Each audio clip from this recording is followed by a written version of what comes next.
Before entering the story, please subscribe to the channel, like and share to help me. Thank you. The cold world they were born into, when the earth turned to ice, it didn't just snow. It never stopped snowing. This was not your winter vacation. This was not December in a city with coats, cocoa, and central heating. This was a time when snow fell for years, and the sun became a distant memory. The world slipped into an ice age, and the planet itself turned hostile. Winds howled across barren plains with the fury of a world shedding its warmth. Glaciers the size of skyscrapers crawled down from the north, crushing everything in their path. Forests turned into frozen graveyards. Animals adapted or vanished, and humans were the weakest of all. No claws, no fur, no fangs, no fat to insulate, just fragile skin and brittle bones left naked in the storm. If you were alive back then, you'd have no shoes, no fire, no house. You'd be standing on a frozen tundra in nothing but your instincts, and the cold would not care if you screamed. The average temperatures during parts of the Ice Age dropped below the OC for degrees Fahrenheit. Nightfall was lethal. Rain turned to shards of ice, and entire regions became unsurvivable for most species. But this wasn't just one bad winter, it was thousands of years of relentless cold. Now think about that, because today, a power outage in winter sends people into panic. But our ancestors, they were born into blackout. They were raised by the dark, and they learned to dance with death. This planet wasn't kind. It didn't hand out survival guides. There were no second chances. The Ice Age was a gauntlet, and nature was brutal enough to ask, are you willing to become something different, or will you disappear? And from that pressure, something incredible was born. Evolution begins with suffering the cold. Didn't just freeze bodies, it chiseled evolution into bone. Every breath of icy air became a test. Every moment without shelter was a risk, and with each generation, only the most adaptable survived, not the strongest, not the fastest, the most resourceful. This was the slow, merciless forge of natural selection. The cold didn't just kill, it carved. Some hominid species vanished entirely, too slow to adapt, too fragile to endure. But others, like the Homo heidelbergensis and later Neanderthals, began to change. Their bodies grew shorter, stockier, designed to preserve heat. Their noses widened to warm, frigid air. Before it reached the lungs, skin grew paler to absorb more sunlight in places where the sun rarely showed its face. Every cell, every bone, every habit was shaped by frostbite and famine. But the most critical shift wasn't just in the body, it was in the brain. Hunger sharpened the mind. Cold demanded memory. Storms punished the forgetful. They learned to track the seasons, memorize hunting grounds, understand animal migration. They became masters of observation. Because failure meant death. You didn't survive alone. You observed the wolves. You studied the mammoths. You found patterns in the snow. This was the true beginning of human intelligence, not in comfort, not in luxury, but in relentless adversity. The caveman wasn't a brute. He was a survivor, and the cold became his teacher. But let's be clear, there was no grand strategy yet. They hadn't mastered fire. They didn't even have permanent shelter. What they had was pain, and pain is a brutal mentor. It teaches without mercy. It rewards only the disciplined, and it builds a creature unlike anything the earth had ever seen. Because in the deep freeze of prehistoric time, evolution wasn't a gift. It was a bargain. Suffer, adapt or die. Born into a war against nature, imagine being born into a world where your first breath burns your lungs with cold, where your mother gives birth in a shallow cave, huddled against the wind, wrapping you in animal hide scraped from a predator that nearly killed your father. There is no warmth, no nursery, just survival minute to minute. Prehistoric children didn't grow up with comfort. They grew up watching the strongest in their tribe freeze in their sleep, vanish on hunting expeditions, or fall prey to predators lurking in the whiteout. The cold taught them something: early life is rented, not owned, and the rent is due every day. But that war against nature, it didn't make them weaker. It made them ruthlessly efficient. They learned to wake with the sun even when it barely rose. They tracked animals through storms using broken branches, footprints, the scent of blood. They studied the wind. They mapped their world with nothing but instinct and memory. And they built something most modern humans have lost: an intimate relationship with discomfort. You see, today, cold is an inconvenience. Back then, cold was a constant enemy, and they respected it the way soldiers respect war. They didn't complain. They adapted. They didn't control nature. They cooperated with it. They found warmth in body heat, in sheltering together. They fashioned cloaks from reindeer. slept beneath mammoth ribs, burrowed into earth like wolves. Every tool, every ritual, every movement was calculated to delay death by just one more night. And yet, against all odds, they didn't just delay death, they built life. Tribes grew, tools advanced, stories were carved into bones, into stone whispers passed down through frozen nights around imagined flames. They were not yet masters of the elements, but they were students of hardship, and they were passing the test. One storm, one migration, one hunt at a time. And as we move forward, you'll see, these people, these frozen warriors, had already unlocked secrets we've long forgotten. Even before the first spark of fire ever touched their hands. No fire, no mercy. The first cold adaptations. The body becomes the tool. Before there were flames, there was flesh. The earliest humans didn't warm themselves with firelight. They became the fire. Their bodies learned to survive temperatures that would paralyze you. Not by choice, by necessity. Let's be clear, you, modern human, are soft. You sit in climate-controlled rooms, wrapped in processed fabrics, sipping hot drinks from insulated cups, but strip all that away, drop you into sub-zero winds with nothing but your skin, you'd last less than a day. They lasted lifetimes. How? It started with the mind, but it had to continue with the meat. Their bodies hardened, fat layers shifted to protect organs, muscles became denser, more efficient at conserving heat. Some grew broader noses and larger sinuses, warming cold air before it hit their lungs. Others developed broader torsos to reduce heat. Lost compact, efficient, primal. This wasn't magic. This was thousands of years of cold cutting away the weak. But there was more than just biology. There was ritual adaptation. Instinct turned into action. They started mimicking the wolves and the bears, the masters of cold. They would roll in snow, not to play but to teach the skin to numb without panic. They fasted in the cold, trained their bodies to burn fat slowly, like wild animals pacing through lean months. They slept huddled together, even when there was no affection. Warmth was currency, and you shared it or died. Even the act of breathing became a skill. They learned to inhale through the nose, press lips shut to avoid losing heat, and slow their heart rate during long, freezing nights. No fire, no fur, no miracle, just a body and mind that refused to die. And in that refusal, humanity started to evolve beyond survival. They began to understand the cold not as an enemy, but as a mirror, a reflection of what they were becoming. They wore death to stay alive. When the wind cut through bone and ice became a second skin. Prehistoric humans looked to the fallen for salvation, not the fallen warriors, the fallen beasts. You see, fire was still a myth, but warmth was found in the bodies of the monsters they defeated. They didn't just hunt to eat, they hunted to wear. Every animal that threatened their life became a piece of their survival. They skinned wolves for cloaks, they gutted reindeer and stitched hide into leggings. They broke the bones of mammoths and wore their fur like kings of the frost. But these were not clean kills. There were no bows, no precision. There was chaos, blood, screams, wounds that festered. Men would drag themselves home half dead just to provide a pelt for their children. And once that hide was skinned, the real work began. They had to scrape it clean, stretch it, dry it using wind and time, then pierce it with bone needles and stitch it with tendons using tools carved from the very same creatures. Imagine wearing a coat stitched from sinew, soaked in blood, layered in snow. That coat, it wasn't fashion. It was a battlefield trophy, proof that you killed what could have killed you and made it your armor. They became tailors of survival, craftsmen of death, wearing the flesh of their enemies to ward off winter's bite. And that instinct, it didn't stop with clothing. They built shelters out of ribs and skulls, dug into the earth and roofed their homes with the hides of bison or woolly rhino. To you, that sounds monstrous. To them, it was genius. It was engineering before the word existed. They didn't separate life from death. They didn't flinch when skin tore or bones cracked. Everything around them, blood, hide, horn, marrow, became part of the strategy. Because when the cold wanted them gone, they replied, "Then I'll wear like a second skin." Shelter was the first technology. They didn't have matches. They didn't have fire pits or glowing embers to gather round. But prehistoric humans weren't waiting for fire. They were too busy inventing cold resistance with their hands.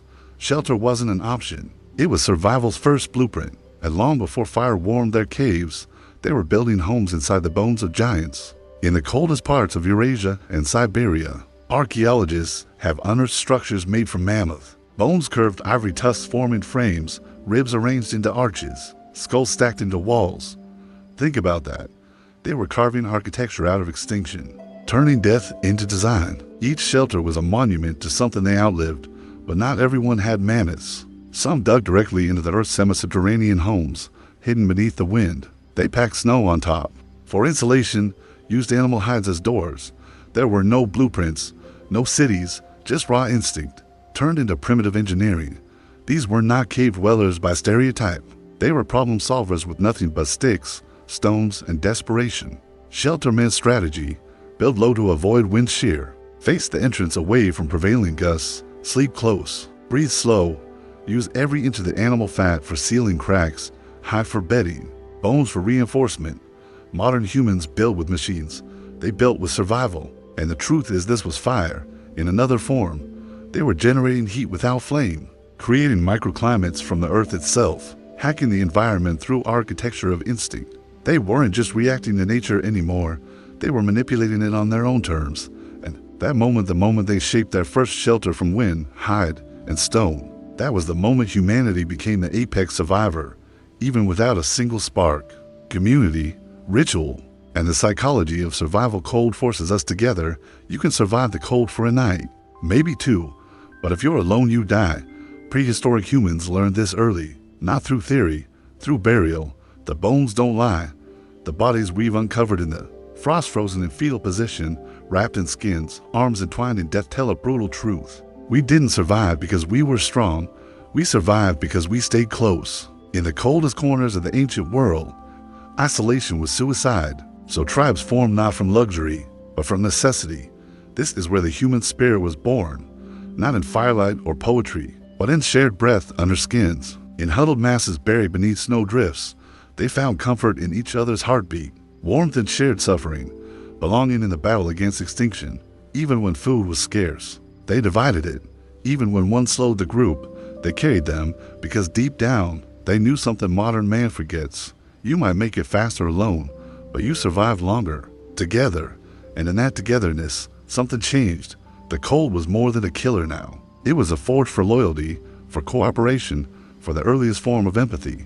Children learned from watching. Fathers taught sons how to hunt with frozen hens. Mothers taught daughters how to sew hides, how to feel the wind and predict storms. It wasn't school. It was transference of survival from mouth to ear, gesture to gesture, breath to breath, and slowly, those repeated actions became rituals. Ritual was the first fire in a world without flame.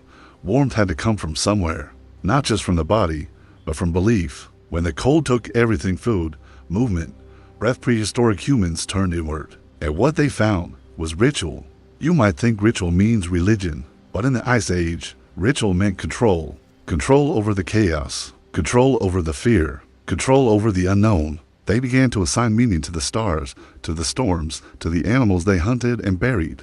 Not because they were primitive, but because meaning is the only thing that gives suffering purpose. Imagine this: a child dies in the cold. You bury them beneath snow. You carve a symbol on a rock, place a bone figure beside the body. That act is not superstition. It's survival of the spirit.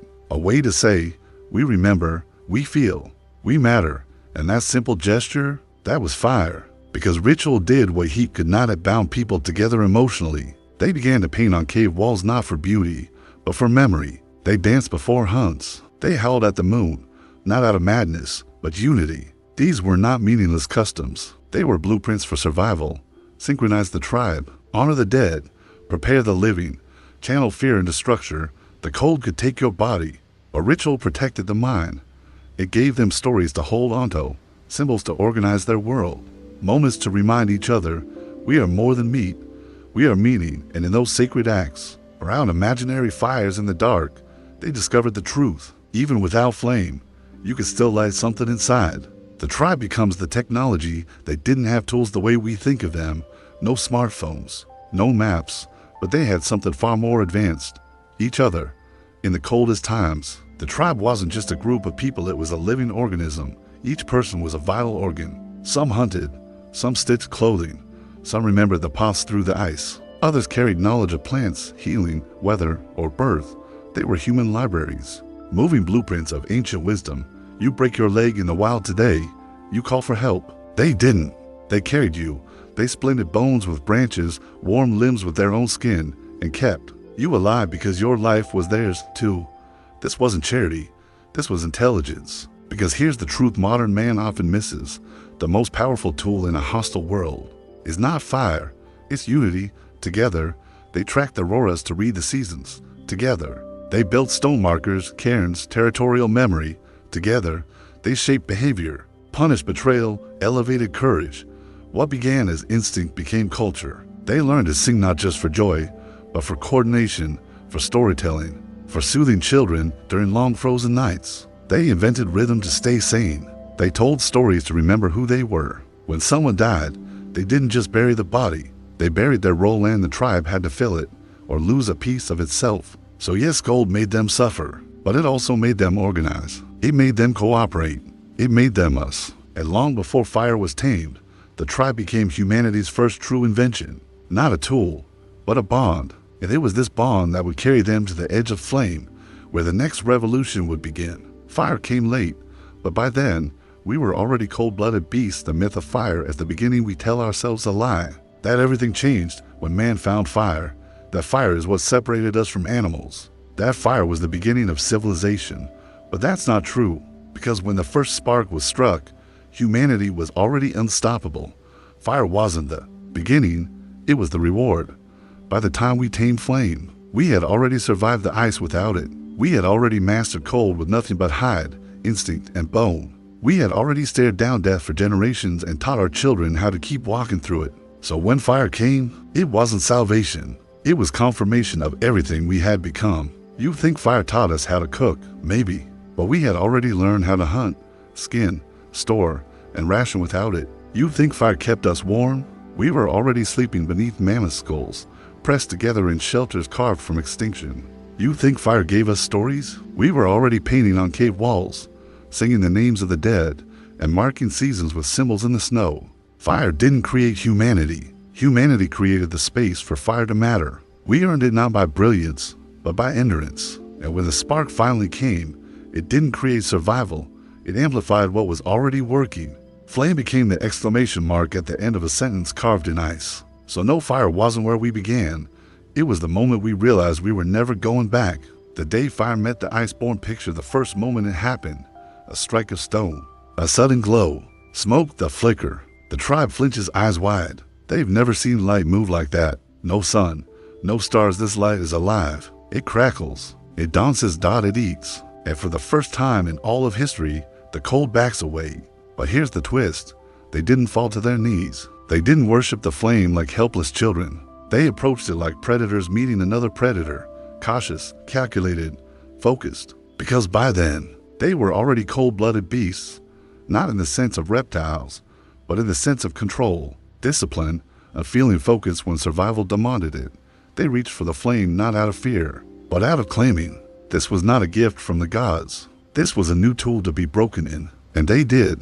They fed it, learned it, harnessed it, used it to boil bone, scorch sinew, soften hide, mold stone. But they never forgot what came before. They still wore fur, still built shelters, still huddled, because fire was a supplement, not a substitute.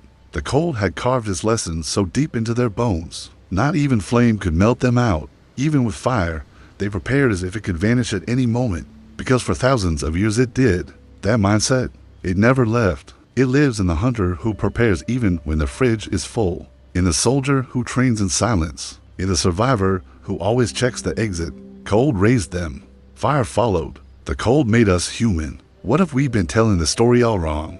What if fire didn't civilize us?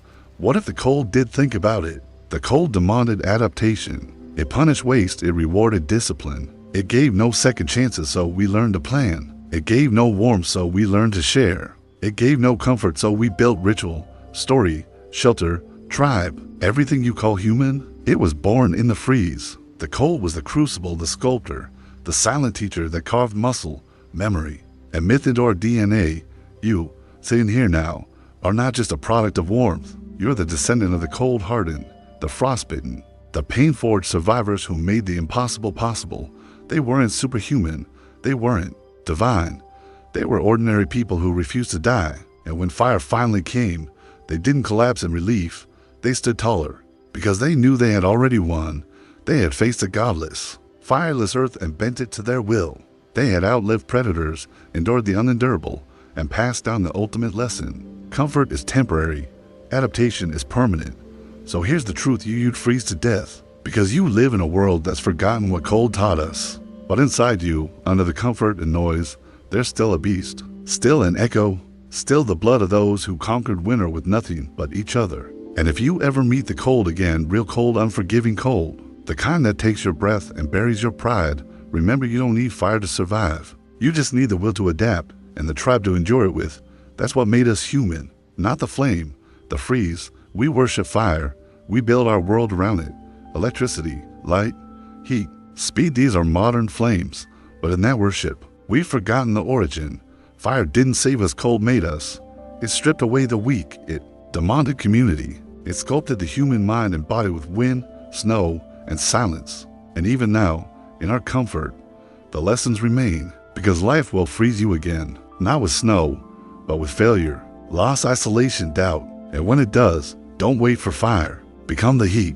Adapt, gather your people. Build with what you have. Survive with what you know. And if you know nothing, learn fast. That's the legacy of your ancestors. They didn't complain, they created. They didn't hope, they acted. They didn't survive by miracle. They survived by mindset. And that mindset, it still lives inside you. So if this story moved you, if it reminded you of what you're capable of when stripped of everything soft, subscribe. Share this with someone who's forgotten how powerful they really are. And leave a comment telling us, what would you do if fire was never an option? Because out there, in the wilderness of real life, success doesn't come to the warm. It comes to the ready, the relentless, the cold forged. Thank you for watching. Now go remember who you were before the fire.